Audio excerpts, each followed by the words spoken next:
Videos देखने के लिए हमारा चैनल सब्सक्राइब कर लीजिए। शुक्रिया। अस्सलाम वालेकुम व्यूअर्स, मैं हूं आपका होस्ट मोहसिन रिजवी और आप देख रहे हैं आपका पाकिस्तान टीवी। आज हम बच्चों की बड़ी ही पसंदीदा प्रोडक्ट गुब्बारे कैसे बनते हैं उनके बारे में मज़ीद मालूमात आपको दिखाने जा रहे हैं। गुब्बारा आप कितने का बेचते हैं?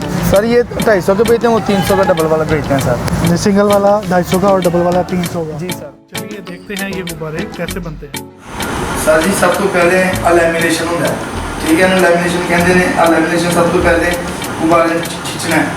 इंज करके खिंच के गोडे रख के ना इनू खिंचा जाना। ये यानी कि खिंचा गया, एक खिंचने का मुराद ये होता है कि बराबर खिंचा गया, यानी कि फाटेगा नहीं, ठीक है। उस तो बाद आप डबल गुब्बारा है ये अंदर डालना है, ठीक है। अंदर डाल के इनू डबल गुब्बारे नू अंदर डालना है। अंदर डाल के सर को पंप है हवा का मतलब भी भरा जाता है, ठीक है। सर को पंप भी है हवा का, जिस चीज़ ना मर्जी से भरो, ठीक है। अब इन अंदर डाल दोगे, हवा आ जा रही है अंदर। सर अद्धे गुब्बारे की हवा होगी, अद्धे गुब्बारे की हवा है बिच गुब्बारे से भरोगे तो गुब्बारे की हवा पूरी हो जाएगी।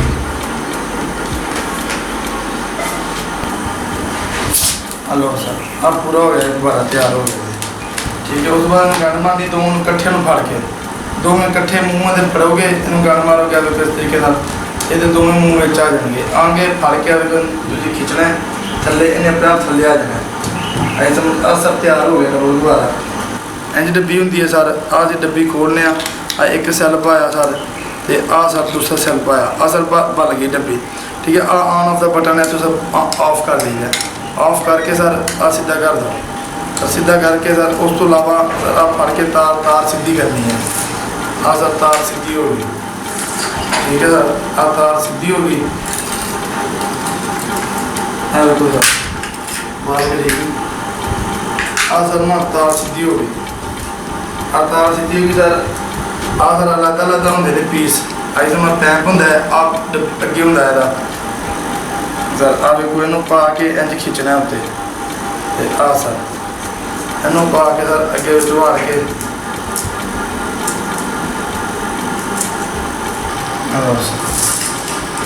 भाई मैं सीधा तैयार हो गया, ठीक है। आए आके उत्ते इतने आके एडजस्टमेंट हो जाता है। थले डंडी आ जाती, सैल आ जाते हैं, उत्ते आके एडजस्टमेंट हो जाता है। सर एडजस्टमेंट हो गया, इतने आके इनू फड़ के सर मैं तैयार करना है, ठीक है। सर तैयार हो गया। उस तो बाद सर गुब्बारा आ गया हूँ। सर थले वाला सिस्टम तैयार हो गया। गोल गुब्बारा आ गया, गोल गुब्बारा इतने लाना है। हम गोल गुब्बारे में इतने ला के गोल गुब्बारे में इतने लाना है। इनू फड़ के उत्ते निशान के उत्ते जाके आना, ठीक है। मैं आके